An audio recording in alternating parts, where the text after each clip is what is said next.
Alors, vous reconnaissez cet homme? C'est qui? Ah! Descartes, voilà. Qu'est-ce qu'il a dit? Il y a une phrase célèbre, là c'est le latin, je ne vais pas essayer de prononcer, la version latine de ce qu'il a dit, mais il y a une phrase dont Descartes est très célèbrement, très fameusement connue, c'est quoi? Je pense, donc je suis. Il a si bien dit, mais qu'est-ce que donc que je suis? Une chose qui pense. Ça me fait rigoler, hein? Une chose qui pense. Je pense donc je suis. Nous les chrétiens, nous avons aussi adopté cette manière de voir les choses. Parce que nous vivons... Incroyable. Ça va être la blague pour tous les temps. Parce que nous vivons dans une société qui voit les choses comme ça. Nous avons éduqué de cette manière-là. Nous avons hérité de cette vision du monde. Il y avait une pub chrétienne pour un programme de mémorisation de la Bible où on voyait que cette partie de la tête d'un gars avec un gros front comme moi, qui avait les cheveux qui commençaient à partir un peu là. Et sur ce gros front, il était marqué « Tu es ce que tu penses ». Et donc, encourager les chrétiens à mémoriser la Bible parce que tu es ce que tu penses. On imagine, peut-être sans l'exprimer exactement ainsi, mais on imagine que ce que nous avons appris dans la vie peut faire une sorte de somme de qui nous sommes, peut s'additionner. On prend toutes les choses que nous avons apprises dans la vie et si on fait le total, voilà ce que nous sommes. C'est pour ça qu'obtenir un bon diplôme est si important pour nous. Ce n'est pas juste pour décrocher un emploi. Ça fait partie aussi de notre identité. Quand on décroche un bon diplôme, ça change un petit peu, ça reflète qui nous sommes à notre avis. Notre identité même est en jeu. Alors, imaginons que j'ai envie d'être face à face à toi et te poser la question pour savoir qui tu es vraiment, pourquoi tu es comme ça. Quelle question est-ce que je vais poser? Selon cette vision du monde, selon cette vision de l'homme, je devrais te poser la question, qu'est-ce que tu sais? Parce que nous sommes ce que nous pensons. Je pense, donc je suis. Donc qu'est-ce que tu sais? Qu'est-ce que tu penses? Qu'est-ce que tu as appris? Mais on sait, si on demande un petit peu à notre expérience du monde, que ce n'est pas aussi simple que ça. Car dans le monde chrétien, on a tous fait l'expérience, si vous avez passé un peu de temps dans l'Église, vous avez tous fait l'expérience de savoir ce que dit la Bible, de penser même que la Bible a raison quand elle dit ça, sans pour autant faire ce que dit la Bible, sans pour autant nous modeler d'après ce qu'elle dit. Jamie Smith a suggéré donc que nous devrions nous poser une question différente.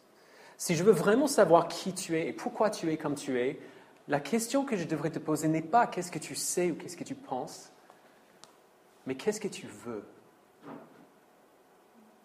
Qu'est-ce que tu veux? Qu'est-ce que tu désires? De quoi as-tu soif?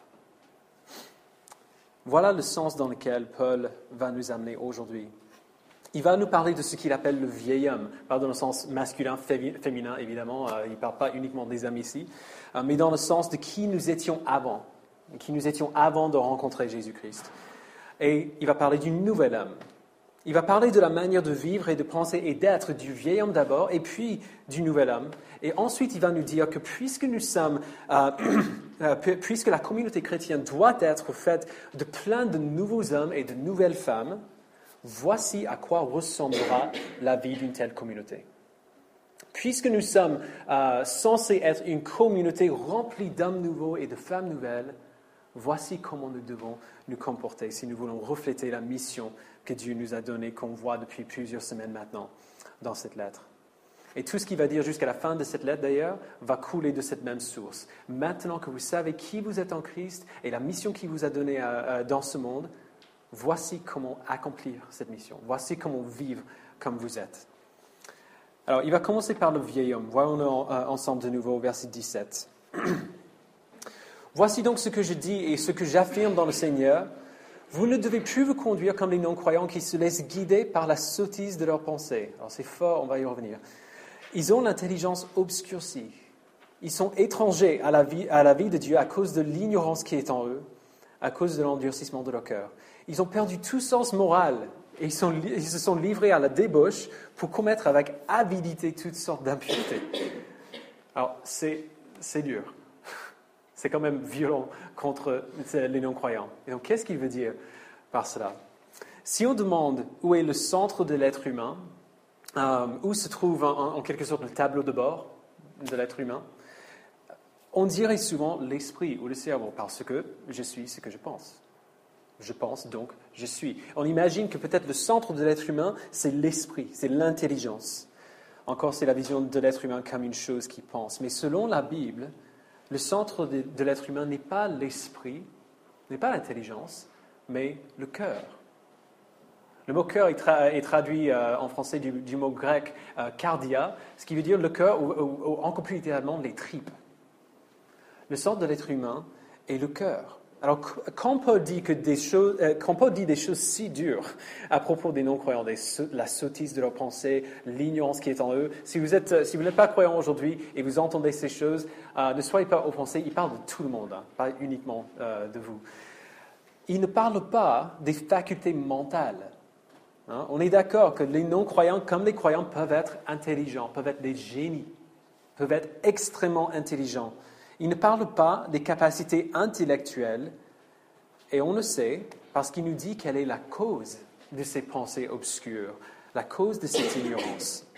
Verset 18, il dit « L'ignorance qui est en eux à cause de l'endurcissement de leur cœur. » Le cœur est le siège des affections, le siège des désirs. Alors Paul dit que tu es peut-être un génie, mais si ton cœur est dur, ton intelligence sera toujours mal orientée.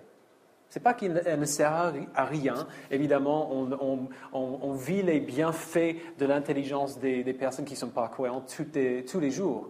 Mais même dans ces cas-là, si nos cœurs sont durs envers Dieu, notre intelligence est toujours mal orientée et dirigée vers un centre qui ne devrait pas. Pour tous les êtres humains, notre état naturel est le même. Et c'est pour cela que j'ai dit que Paul parle de nous tous et pas uniquement des non-croyants. Parce qu'à un moment donné, les croyants étaient un non-croyant. Avant de rencontrer Jésus, on était tous dans le même panier. Et donc, voilà, ça s'applique à tout le monde. Pour tous les êtres humains, notre état naturel est le même. Dieu est le Dieu vrai et juste et aimant. Il nous a créés à son image, mais à cause du péché qui est en nous, nous voulons tout sauf lui. Nous voulons tout sauf lui. Nous voulons peut-être une certaine forme de spiritualité ou de satisfaction ésotérique, mais ce Dieu qui dit avoir de l'autorité sur nous et qui demande notre obéissance et notre fidélité envers lui, non merci. Naturellement, nous n'avons pas envie de ça. Et puisque nous ne désirons pas Dieu, puisque nos désirs sont mal orientés, nos pensées le sont également. Lorsque nous voyons ce que dit la Bible, on voit ce que dit la Bible comme de la folie. Paul dit dans 1 Corinthiens 1, il dit « La prédication de l'Évangile est une folie pour ceux qui périssent ». Mais la raison pour laquelle c'est une folie pour nous, ce n'est pas que ce n'est pas vrai, c'est que ça ne nous intéresse pas. Ça ne nous intéresse pas du tout. Et du coup, on le voit comme une folie. Nos désirs sont tournés tout à fait dans l'autre sens. Alors nos pensées suivent ce même chemin que nos cœurs. Et du coup, nous nous permettons de faire des choses qui ne sont pas en ligne avec le caractère de Dieu et nous approuvons même des choses comme ça. Nous ne voyons pas le péché comme le péché. Nous ne voyons pas le danger du péché, on voit l'extérieur qui brille et qui attire, mais on ne voit pas le corps mort qui est derrière. Alors nous suivons nos désirs, que Paul appelle au verset 22, si vous regardez juste un petit peu plus bas, des désirs trompeurs qui mènent à la destruction. Nous suivons ces désirs et nous faisons ce que nous voulons, sans savoir que ce que nous voulons va nous tuer. C'était l'état pour nous tous avant de rencontrer Jésus-Christ. Mais nous avons rencontré Jésus. Il y avait un vieil homme qui pensait comme ça, qui voulait, qui désirait des choses qu'il ne devrait pas désirer, mais qui ne savait pas faire autre chose, qui ne voyait pas la vérité de la Bible comme autre chose que de la folie. C'était le vieil homme qui avait l'intelligence obscurcie à cause de l'endurcissement de son cœur. Mais nous avons rencontré Jésus. Nous avons appris à connaître Jésus. Et c'est pour cela qu'il le dit très simplement au verset 17, « Voici ce que je dis et j'affirme dans le Seigneur, vous ne devez plus vous conduire comme les non-croyants. Puisque vous êtes unis les uns aux autres par l'Esprit, Et puisque vous devez vous servir les uns les autres pour que le corps puisse grandir en maturité, comme on l'a vu la semaine dernière, c'est pour ça qu'il dit « voici donc », le donc sert à ça, puisque nous savons que toutes ces choses sont vraies, ne vous permettez plus de vous comporter comme vous vous comportiez avant. C'est en décalage total avec qui vous êtes maintenant. Mais du coup, comment devons-nous nous conduire? Il dit que les non-croyants se laissent guider par leur cœur endurci, leurs désirs trompeurs. Et puis il passe au nouvel homme, au verset 20. Mais vous, ce n'est pas ainsi que vous avez appris à connaître Christ. Si du moins c'est lui que vous avez écouté, et si c'est en lui que vous avez été enseigné, conformément à la vérité qui est en Jésus. Donc ici, Paul complète ce qu'il a dit dans le chapitre 2. On se rappelle, il dit que nous étions morts dans le péché et Dieu nous a rendus à la vie avec Christ. Et voici comment il le fait. Il a dit au verset 21, « Vous avez été enseignés conformément à la vérité qui est en Jésus. » Le véhicule de la révélation de Dieu pour réveiller, pour ramener à la vie des hommes et des femmes, c'est toujours la proclamation de l'Évangile. Pour dire bien, quelqu'un a mentionné jeudi soir dans Romains 10, verset 17, la foi vient de ce qu'on entend et ce qu'on entend vient de la parole de Christ. Sans la prédication de la parole, sans la proclamation de la parole, il n'y a pas de révélation de Dieu. Nous avons peut-être entendu parler de Jésus des millions de fois, mais à un moment donné, on l'entend le 1,001,000e fois et ça fait quelque chose. Et on n'arrive pas exactement à comprendre pourquoi ça fait une différence, pourquoi ce jour-là, j'ai compris quelque chose que je n'avais pas compris avant. C'est parce que quand on l'entend pour cette 1,001,000e fois, Dieu prend cette parole, cette proclamation de l'Évangile, et il la fait faire quelque chose. Il a fait faire quelque chose. Elle nous réveille. Elle met à mort le vieil homme et elle fait naître le nouvel homme. Et elle enseigne à cet nouvel homme comment vivre après. Une fois qu'il est réveillé, une fois qu'il est ramené à la vie, l'évangile, qui reste le même évangile, va faire autre chose aussi. Il va apprendre à ce nouvel homme comment vivre. Verset 22. On vous a enseigné à vous débarrasser du vieil homme qui correspond à votre ancienne manière de vivre et se détruit sous l'effet de ses désirs trompeurs. À vous laisser renouveler par l'esprit dans votre intelligence et à vous revêtir de l'homme nouveau, créé selon Dieu dans la justice et la sainteté que produit la vérité. Alors d'abord, il nous parle théologiquement, en disant au verset 23 qu'on doit se laisser renouveler par l'esprit dans son intelligence. Alors, qu'est-ce que ça veut dire? Rappelons-nous ce qu'on a dit juste tout à l'heure. L'intelligence est toujours liée au cœur. Toujours liée au cœur. Notre intelligence était obscurcie parce que nos cœurs étaient durs.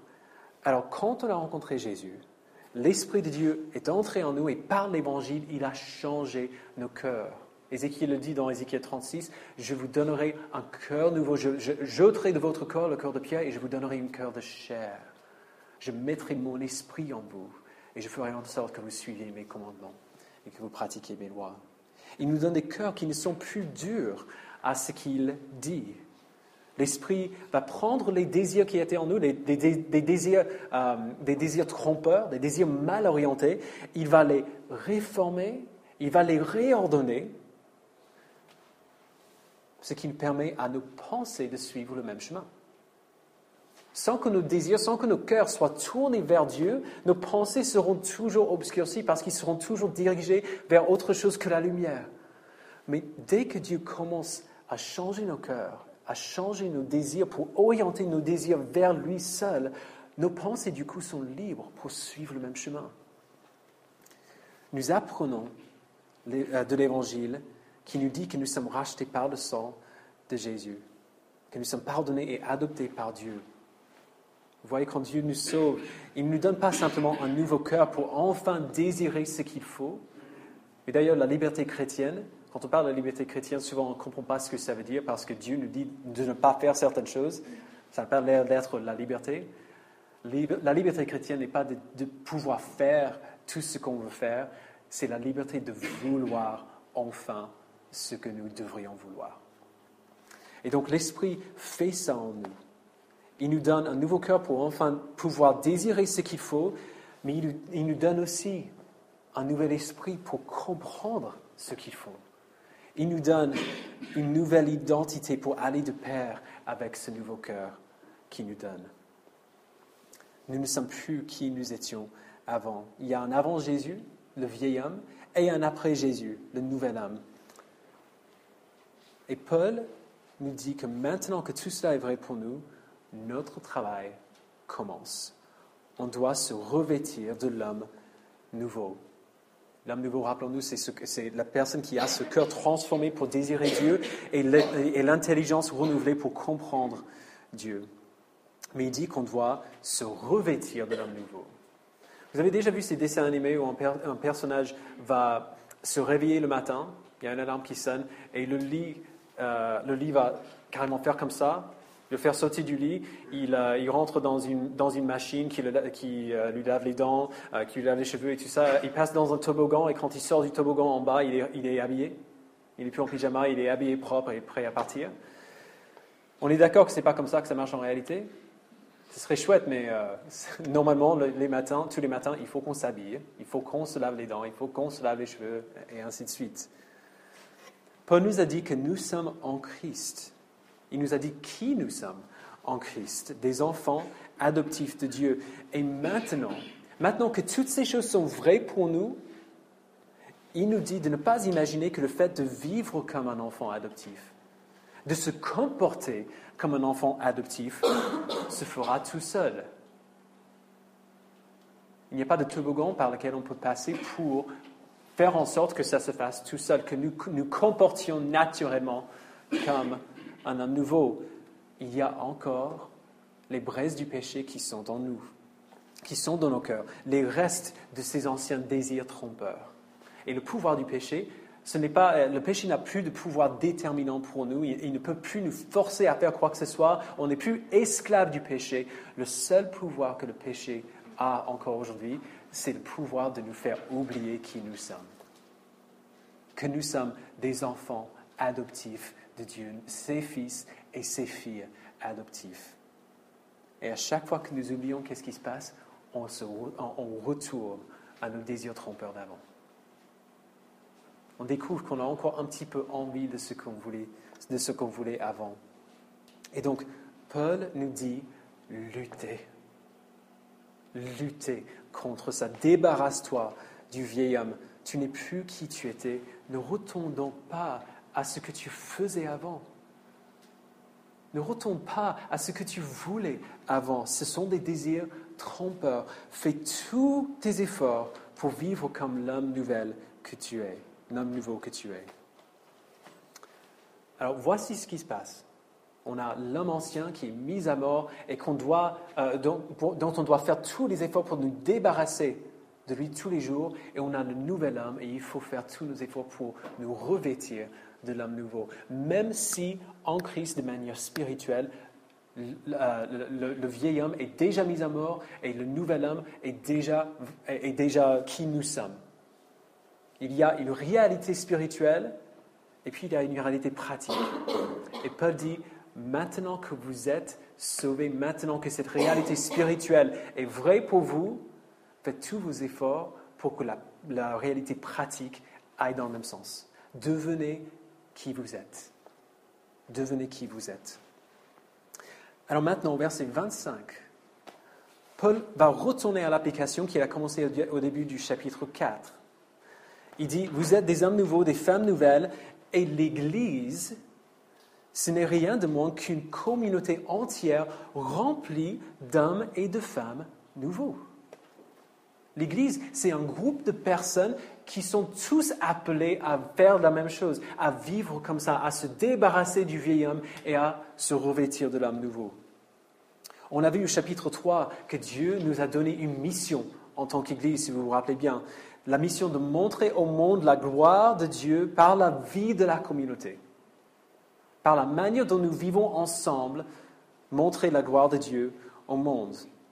Et il nous a donné des nouveaux désirs qu'il faut alimenter, qu'il faut fortifier, mais des nouveaux désirs et une nouvelle vision une intelligence renouvelée qui corresponde à la mission qu'il nous a donnée. Mais puisqu'il y a toujours les braises du péché en nous, on aura des efforts à faire. Alors pendant tout le reste du livre, jusqu'à la fin de la lettre, il va nous dire à quoi ressembleront les efforts d'une communauté d'hommes et de femmes nouveaux pour accomplir la mission que Dieu leur a donnée pour sa gloire et pour leur joie. Et donc, chaque commandement qui va suivre après, d'ici jusqu'à la fin de la lettre, existe pour ce but-là. Verset 25, on va les prendre un à un. C'est pourquoi, vous débarrassant du mensonge, dites chacun la vérité à votre prochain, car nous sommes membres les uns des autres. Alors, rappelons-nous de ce qu'on a dit la semaine dernière. Paul ne dit pas simplement « ne mentez pas ». Il ne dit pas simplement « dites ce qui est vrai ». Il dit « souvenez-vous de l'Évangile ». L'Évangile, c'est la vérité dont il parle depuis le début de cette lettre.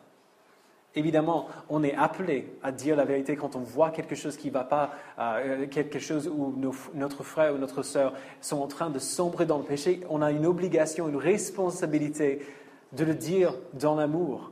Mais ce n'est pas principalement de cette vérité-là que Paul parle dans le contexte de ce passage. Il parle de l'Évangile. Souvenez-vous de la vérité de l'Évangile et dites cette vérité les uns aux autres. Dans son commentaire sur cette lettre, Peter O'Brien dit « Le moyen par lequel le corps de Christ se construit, selon le verset 15, est la vérité de l'Évangile, dite dans l'amour. » Ici, au verset 25, l'apôtre dit que dans le corps, qui est un modèle de relation harmonieuse, il n'y a pas la place pour autre chose que cette vérité. Il n'y a pas la place pour autre chose que cette vérité. Vous débarrassant du mensonge, dites chacun la vérité à votre prochain, car nous sommes membres les uns des autres. Verset 26. Si vous vous mettez en colère, ne péchez pas. C'est un verset qui fait bizarre au premier abord parce si on a grandi dans l'Église, on a peut-être été élevé pour voir toute colère comme un péché. Pour voir toute colère comme un péché. Un commentateur donne une explication très saine de ce que Paul, et David d'ailleurs, parce que Paul cite le psaume 4, 5, verset 5 ici, il donne une explication très saine de ce que Paul veut dire. Il y a lieu pour une sainte colère. Il y a lieu pour une sainte colère, mais aussi la tentation subtile de voir ma colère comme sainte et celle des autres comme l'évidence d'un sale caractère. Si notre colère n'est pas libre d'orgueil ou de malice ou d'un esprit de vengeance, elle est effectivement devenue péché. Pour n'importe qui, si on donne assez de temps à sa colère, on la verra devenir péché. Parce qu'on va commencer à réfléchir sur nous-mêmes et à juger les autres par rapport à ce qu'on voit en nous-mêmes. On va se dire, mais la colère que je ressens, c'est une bonne chose. J'ai raison d'avoir ces sentiments-là. J'ai raison d'être en colère. Mais elle, pourquoi elle réagit comme ça? On va toujours nous comparer par rapport aux convictions qui sont dans notre cœur, les raisons subjectives que nous avons pour croire que notre colère est saine, et on va juger l'autre sans penser que l'autre personne a sûrement ces mêmes pensées subjectives pour dire que sa colère à elle est saine. Si on laisse assez de temps pour réfléchir tout ça, on verra notre colère devenir péché. C'est un terrain très, très glissant. Et donc, lorsque nous sommes en colère pour une bonne raison, Paul nous donne une limite de temps très stricte. Verset 26, la fin du verset 26, « Que le soleil ne se couche pas sur votre colère et ne laissez aucune place au diable. Avant d'aller au lit, fais la paix avec celui ou celle qui t'a blessé ou avec l'objet de ta colère. Ne donne pas au diable l'occasion de faire tourner cette colère saine en quelque chose de malsain. Parce que la sainte colère peut être une bonne motivation pour encourager, pour exhorter nos frères et sœurs à grandir dans la sainteté. Lorsque tu vas au lit chaque nuit, qu'il n'y ait aucune dent qui reste entre un frère ou une sœur. Parce que le Seigneur n'a-t-il pas bien renoncé à sa colère contre nous? Verset 28. que celui qui volait cesse de voler, qui se donne plutôt la peine de travailler honnêtement de ses propres mains pour avoir de quoi donner à celui qui est dans le besoin. Alors, Paul fait plusieurs choses ici qui sont excellentes. À part nous donner une belle image de la repentance, se tourner de son péché et puis de poursuivre la sainteté qui va dans l'autre sens, que celui qui volait cesse de voler, qui se donne plutôt la peine de travailler, et ainsi de suite. Paul nous dit deux choses ici qui sont extrêmement importantes. D'abord, il nous dit comment Dieu nous a créés. Dieu nous a créés pour travailler. Vous vous rappelez de la première chose qu'il a faite avec Adam, quand il a créé l'homme dans le jardin? Il lui a donné du boulot. Il a donné le travail de cultiver et de garder le jardin qu'il avait créé.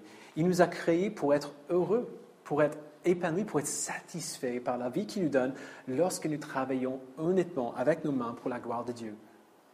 Il y a une citation très célèbre de Charles Spurgeon qui dit « Quelque occupation est nécessaire au bonheur. Les gens feignants ne seraient pas heureux même dans le jardin d'Éden lui-même. Un homme parfait est un homme travailleur. » À celui qui gagne sa vie d'une manière qui contourne ce travail, Paul dit, tu n'es pas fait pour ça. Tu n'as pas été créé pour gagner ta vie ainsi, que celui qui volait cesse de voler. Et deuxièmement, et ça risque de faire un peu mal, il nous dit le but de notre travail. Il nous dit que le but de notre travail n'est pas d'amasser des richesses pour nous-mêmes, c'est pas de pouvoir enfin acheter ce beau canapé que je veux, ou on peut remplir le trou avec ce qu'on veut acheter. Ce n'est pas d'accumuler des congés payés. La raison pour laquelle nous travaillons, c'est plutôt d'avoir assez de ressources, verset 28, pour avoir de quoi donner à celui qui est dans le besoin. Alors, c'est dur pour nous, mais c'est ainsi que l'Église est censée fonctionner. On a lu récemment, la valeur que nous accordons à Dieu se mesure à ce que nous sommes prêts à lui abandonner. Laissez donc les autres jeter un coup d'œil sur votre emploi du temps et vos relevés bancaires, et ils seront alors en mesure de vous dire quelle valeur vous accordez à Dieu. C'est un peu extrême, mais c'est ce que Paul dit. Nous travaillons pour avoir de quoi donner à celui qui est dans le besoin. Notre première priorité matérielle ne devrait pas être de satisfaire nos désirs, mais plutôt de pouvoir s'assurer que tout le monde dans la communauté ait ce dont il a besoin. Tout est pour l'autre. Nos ressources, notre temps, nos talents, même notre manière de parler. Verset 29. Qu'aucune parole malsaine ne sorte de votre bouche, mais seulement de bonnes paroles qui, en fonction des besoins, servent à l'édification et transmettent une grâce à ceux qui les entendent. Nous avons ce verset chez nous collé sur un petit papier sur le frigo de notre maison pour nous rappeler que ça s'applique à tout instant, même quand on n'est pas à l'église, même quand on est juste en famille, ça s'applique. Il faut bien le comprendre. Tout ce que Jésus a fait pour nous, tout ce qu'il nous a dit était pour notre bien, notre édification, pour nous faire grâce. Tout ce qu'il a fait était pour nous. Il n'a rien fait qui était centré sur lui-même. Il n'a rien fait pour se servir. Tout ce qu'il a fait était fait pour servir l'autre, pour nous faire grâce. Alors, en ce qui concerne notre manière de parler, peut-être on n'aurait pas du mal à servir les autres de manière matérielle, à apporter un coup de main pour déménager ou quelque chose comme ça, mais ça s'étend jusqu'à notre manière de parler les uns aux autres. Tout ce qui sort de nos bouches devrait servir à édifier l'autre, même les banalités. Tout ce que nous disons devrait pouvoir servir à transmettre une grâce aux personnes qui l'entendent. Et ça veut dire qu'il y a certains sujets de discussion, certains types de blagues, certains types de commentaires ou de critiques qui n'ont aucune place dans la famille de Dieu. Alors peut-être que nous n'essayons pas activement de faire du mal à notre frère ou à notre sœur. Peut-être que nous faisons tous nos efforts quand on a quelque chose de mauvais à dire à quelqu'un d'autre, quelque chose de dur. de ne pas le dire. Mais est-ce que nous nous arrêtons là? Ça ne suffit pas de ne pas dire ce qu'il ne faut pas, mais aussi de dire des choses qu'il faut dire. De dire les encouragements qu'il faut dire, de nous rappeler, de nous encourager dans l'Évangile quand nous sommes frères et sœurs. Avant de dire quelque chose, combien de fois nous demandons-nous quelle grâce est-ce que cette phrase transmet? Comment est-ce que ce que je suis en train de dire là va aider mon frère ou ma sœur? Et si on fait le calcul de tout ce qu'on a dit dans une journée, posons-nous la question, combien de fois est-ce que j'ai activement encouragé mon frère ou ma sœur aujourd'hui? Combien de fois est-ce que par mes paroles, j'ai transmis une grâce à ceux qui l'entendaient? Paul va dire au verset 30, qui est un verset de parenthèse, qui donne du poids au verset 29 qui la précède et le verset 31 qui le suit. Il va dire qu'il y a beaucoup plus en jeu ici qu'une blessure émotionnelle ou qu'un soin émotionnel qu'on apporte à quelqu'un. Verset 30. N'attristez pas le Saint-Esprit de Dieu, par lequel vous avez été marqués d'une empreinte pour le jour de la libération. Lorsque nous disons quelque chose activement ou passivement qui va casser un frère ou une sœur, lorsque nous nous privons de dire quelque chose qui peut les encourager et les fortifier, les édifier, nous attristons le Saint-Esprit de Dieu. Et la raison pour laquelle on l'attriste revient encore à notre identité en lui. Souvenons-nous que nous avons été adoptés dans la famille de Dieu et que l'Esprit nous a marqués de son empreinte pour nous garder jusqu'au jour où nous serons avec lui. C'est ce que Paul a dit dans le chapitre 1. On a vu ça au mois de septembre. Cela l'attriste. Lorsque nous prenons cette sécurité excellente que nous avons en lui, et que nous servons de cette liberté pour casser nos frères et sœurs qui portent aussi le sceau du Saint-Esprit. N'attristez pas le Saint-Esprit de Dieu par lequel vous avez été tous marqués d'une empreinte pour le jour de la libération. Ça l'attriste lorsque nous voyons quelqu'un d'autre qui a la même identité en Christ que nous et que nous le traitons comme autre chose, comme un fils ou une fille adoptive du roi. Et donc ce qu'il dit ensuite, au verset 31, c'est une continuité de ce qu'il avait dit avant avec ce poids additionnel de son importance vis-à-vis de l'esprit. C'est une description merveilleuse de ce à quoi devrait ressembler la communauté chrétienne. Verset 31, que toute amertume, toute fureur, toute colère, tout éclat de voix, toute calomnie et toute forme de méchanceté disparaissent du milieu de vous. Voilà ce qu'il ne faut pas faire. Et ça va très loin. À l'église, c'est peut-être facile, mais à la maison, quand on est en famille, quand on parle à notre frère physique, notre frère familial, notre sœur familiale, nos parents ou nos enfants, que toute colère, tout éclat de voix, toute calomnie, toute forme de méchanceté disparaissent du milieu de vous. Voilà ce qu'il ne faut pas faire. Mais qu'est-ce qu'il faut faire du coup? Ça ne suffit pas de ne pas faire ce qu'il ne faut pas. Verset 32. Soyez bons et pleins de compassion les uns envers les autres. Pardonnez-vous réciproquement comme Dieu nous a pardonnés en Christ. Vous imaginez à quoi ressemblerait une telle communauté? Déjà, à quoi ressemblerait une telle famille, un tel couple? Une maison où on ne saisit pas chaque occasion de provoquer,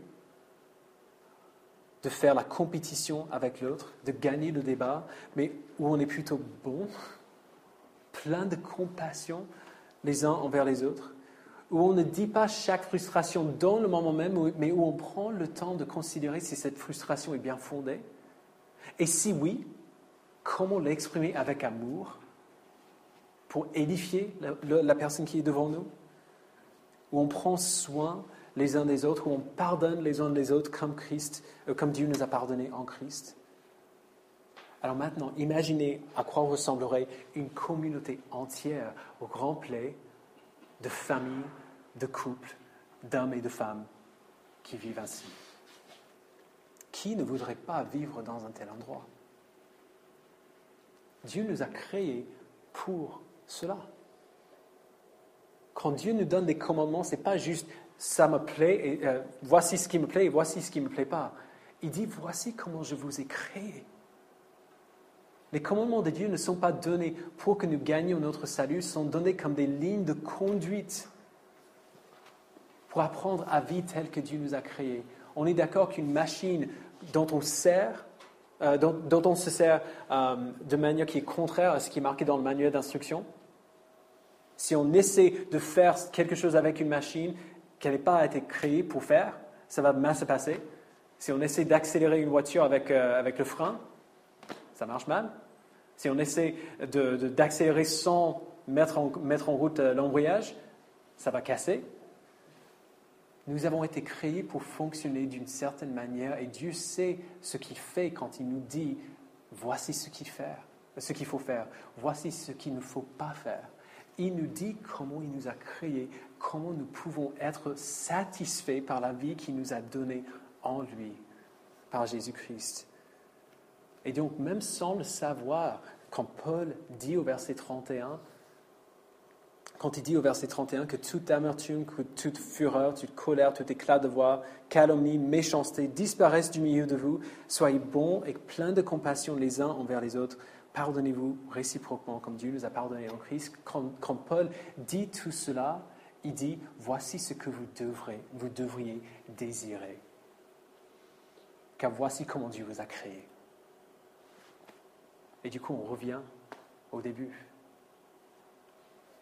Nos désirs étaient mal orientés à cause de notre dureté de cœur. Notre intelligence était obscurcie à cause de notre dureté de cœur, mais Dieu nous a donné un nouveau cœur avec de nouveaux désirs.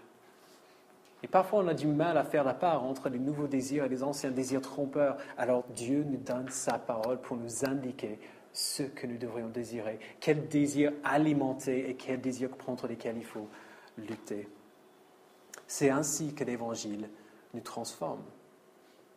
L'Évangile est la vérité glorieuse que puisque nous étions sous la condamnation de notre péché, sous la colère d'un Dieu juste, Jésus-Christ, le Fils de ce Dieu en colère, est venu à la terre, il a vécu une vie parfaite et il a pris sur lui-même la punition que nous méritions. Dieu a versé toute sa colère sur Jésus-Christ afin que nous puissions être pardonnés. Et lorsque Jésus a pris notre péché sur lui-même, il a fait un échange avec nous. Notre péché contre sa perfection. Il a pris tout notre péché et nous a donné toute sa perfection, toute sa justice, afin que maintenant, lorsque Dieu nous regarde, il ne voit plus la perfection, la sainteté parfaite de son Fils, Jésus-Christ. C'est ça le message de la Bible, c'est ça l'Évangile. Et l'Évangile est l'outil entre les mains de Dieu pour nous donner un nouveau cœur au départ. C'est par la proclamation de l'Évangile que nos cœurs sont transformés. Mais c'est aussi la manière dont il va nous changer, nous transformer par la suite. On voit les choses de Dieu, on comprend les choses de Dieu et on commence à désirer les choses de Dieu également. On commence à désirer la sainteté. On veut être comme lui, on veut le connaître et le suivre. Toute notre identité change. Toute notre identité est transformée par l'Évangile. Nous apprenons que nous sommes maintenant ses enfants et du coup, nous voulons apprendre à vivre comme ses enfants, à nous comporter comme les enfants du roi. Mais les braises du péché restent encore dans nos cœurs. On trouve nos anciens désirs qui font la guerre contre les nouveaux désirs. Alors nous prenons ce que nous avons appris. Nous prenons la connaissance de qui nous sommes en Jésus-Christ et avec l'aide de l'Esprit Saint, nous faisons tous nos efforts pour suivre le chemin de nos nouveaux désirs plutôt que les anciens. On fait tous nos efforts pour nous débarrasser du vieil homme et pour nous revêtir de l'homme nouveau. Et surprise, alors qu'on fait ça avec l'Esprit, alors que l'Évangile réforme et réordonne nos désirs, on commence à voir petit à petit ces nouveaux désirs devenir plus forts que les anciens. On commence à sincèrement ne plus vouloir retourner là où nous étions avant, à ne plus sincèrement désirer ce que nous désirions avant. Alors j'aimerais vous encourager, si vous êtes croyant, si vous connaissez Jésus-Christ, j'aimerais vous encourager à vous débarrasser du vieil homme. tout simplement, à vous revêtir de l'homme nouveau. Ne retournez pas à votre manière d'agir d'avant. Souvenez-vous que vous n'êtes plus esclave du péché. Le péché n'a plus aucun droit en ce qui vous concerne. Écoutez vos nouveaux désirs et travaillez main dans la main avec Dieu en vue de ces nouveaux désirs et regardez patiemment pour voir ces nouveaux désirs devenir plus forts. Souvenez-vous de votre nouvelle identité en Christ et par l'Esprit, apprenez à vivre en communauté comme les enfants adoptifs du roi. Et ensemble, faites tous vos efforts pour accomplir la mission que Dieu nous a donnée en vivant comme une communauté remplie d'hommes et de femmes nouveaux. Et si vous n'êtes pas croyant aujourd'hui, vous pensez peut-être que tout cela est un peu ridicule. Est-ce que je peux le dire avec tout l'amour que j'ai pour toi aujourd'hui? Ces pensées que tu as, qui trouvent ça assez fou, assez ridicule, ces pensées sont ce que Paul appelle l'intelligence obscurcie, l'ignorance de la vérité, l'endurcissement de cœur. Et je dis sans aucun orgueil, parce que la seule raison pour laquelle je ne vois pas les choses comme toi, c'est parce que Dieu a fait le travail en moi avant même que je fasse un choix pour le suivre. Ce n'est pas moi qui l'ai fait, c'est Dieu qui l'a fait en moi, et c'est le cas pour nous tous. Rien de ce que je peux dire ne peut vous convaincre que ces choses sont vraies. Alors voici ma prière, que vous appreniez à connaître Christ, que vous l'écoutiez, que Dieu ôte de votre corps le cœur de pierre qui vous donne un cœur de chair. Seul Dieu peut faire cela. Alors je prie qu'il le fasse. Et si vous pensez qu'il a peut-être commencé ce travail en vous, si ces choses commencent à avoir un certain sens pour vous, même si vous ne comprenez pas tout, si ça sonne la vérité, si je peux le dire ainsi, vous comprenez ce que je veux dire. S'il vous plaît, ne renoncez pas. Ne renoncez pas. Continuez à poursuivre Dieu. Demandez-lui de se révéler à vous. Demandez à moi-même ou à un autre membre de l'Église, n'importe qui, de prier avec vous. Entrez dans la vie que Dieu souhaite pour son peuple. Cette vie d'une communauté remplie d'hommes et de femmes nouveaux qui font tous leurs efforts pour se débarrasser de qui ils étaient avant et pour se revêtir de l'homme nouveau. Et d'être enfin libre de désirer ce qu'il faut désirer. Prions.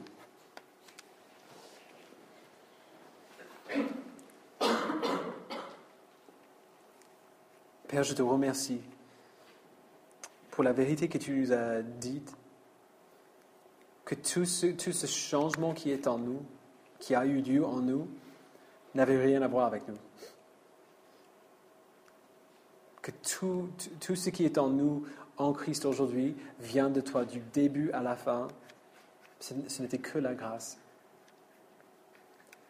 Alors je prie, Père, que tu nous donnes une connaissance tellement profonde, tellement forte et lourde de ce que tu as fait en nous, que tout naturellement, nous voyons nos désirs changer.